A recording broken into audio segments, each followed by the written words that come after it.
Welcome to Bike World. Alan and Chris have sent me to Sicily to test the new Zero electric adventure bike.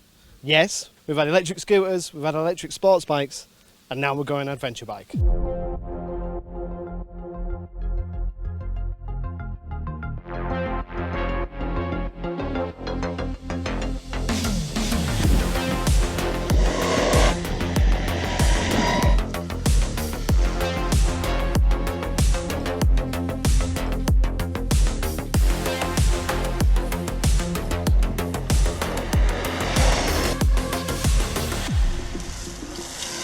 These videos only happen because of the support and help from our sponsors. Support the companies that support us. So I'm going to split this into two ways. We're going to do good points and then we're going to do bad points. Let's start off with the good. I think it looks great. It does look stunning. So the front fairing is almost one piece. You can't see any fasteners, you can't see any screws. It has a high quality top end finish to it. It's electric, so there's no running costs. There's also no gears and there's no clutch. So that's pretty simple to ride. Because there's not an engine, the seat can go really low because there's not any cylinders protruding backwards and I'm not going to burn my legs on anything. Even though I'm a dwarf, I can touch the floor easily. Where the petrol tank should be is a huge 20 litre lockable cubbyhole. There's even lockable cubbyholes on the side. Zero have got together with Bosch, which now means we've got a 6-axis IMU, we've got lean sensitive traction control, we've got lean sensitive ABS, and we've got multiple rider modes. And those traction control and rider aids actually react quicker than a normal conventional petrol bike because we don't have to play around with spark and ignition retard, etc. So we have Eco, Street, Sport, Rain and Canyon. So that's for the American market, that's apparently where you ride your bikes, in the canyons. But for the UK market, we'll call that country roads. Each one of those modes has a different power delivery, different torque setting, and a different regen. Regen is basically like engine braking that regenerates the power back into the battery. But we've just come down from Mount Etna and coming downhill in canyon mode with lots of regen, and it's gone from a range of 90k to about 120k, so it increases your mileage. The Californians have produced a hugely technically advanced, impressive bike, and this is a big step for motorcycling. This is the first electric adventure bike with a 19-inch front wheel and a 17-inch rear. Okay.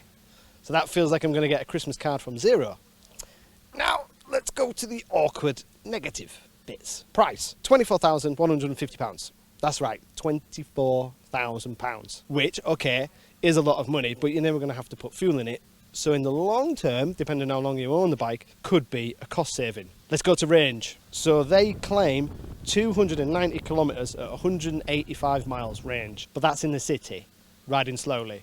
Or 10 hours off-road, riding sensibly, not like Chris does. In the real world, on the motorway, it's 137 kilometres, which is 85 miles, and they claim a combined of 185 kilometres. Now, I thought that claimed would be a little bit unrealistic.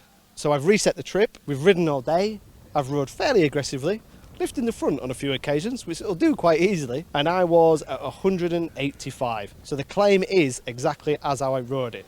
So that means in miles, you're looking at around 100 to 105 miles on a normal ride out.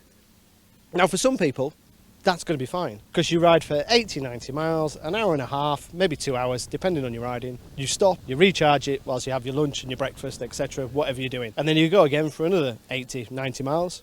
And you're back home and you put it back on charge. Charging time, it depends. If you're on a level 1, which is a normal socket, you're looking at 10 hours overnight. Level 2 is 2 hours. With a 6 kilowatt rapid charge, you're looking at an hour. And if you don't let it drop below 20%, you're looking at 45 minutes. 45 minutes, that's time for a coffee, check your Facebook, do a few selfies, and you're off again. Other little negatives, which are just negatives from my side: no keyless ignition, which I thought there would be for a bike of this price. And the suspension, although is really good, really composed, fully adjustable, and it handles its weight really well, is manually adjustable and not semi-active. Other bikes in this category, from BMW, from KTM, etc., do have semi-active suspension, so there's a transition when you go from off-road to road and back on again. Oh,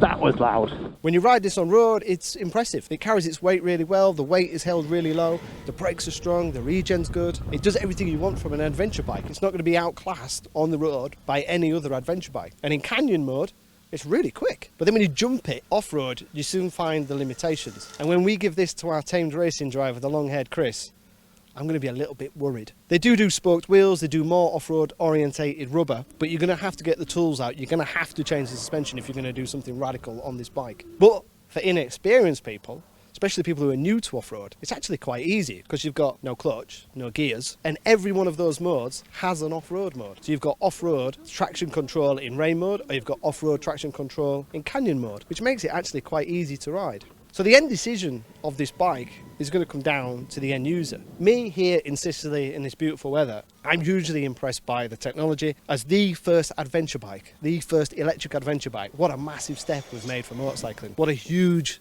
moment this is going to be. And Zero have done a fantastic job. But you, as the end customer, is that range going to be long enough? You're not going to be able to jump on this bike and get to the south of France in a day. But yes, you are going to have a nice little tour around Wales. Yes, you can go off-road, but I'm sure when we give it to Chris, he's going to do massive jumps and make a real mess. And the price is expensive, but you're never going to have to pay for fuel. We're going to be interested to get your comments and your verdict. Is the range going to be long enough? Is the price going to be too high?